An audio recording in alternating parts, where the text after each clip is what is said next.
নবীর অপমান সইবে না রে মুসলমান, বিশ্ব নবীর অপমান। আজকের গণমিছিল আজকের গণমিছিল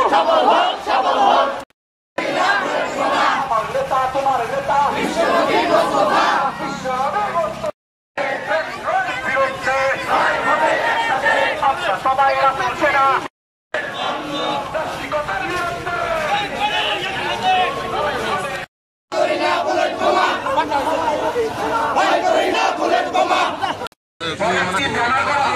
ভাই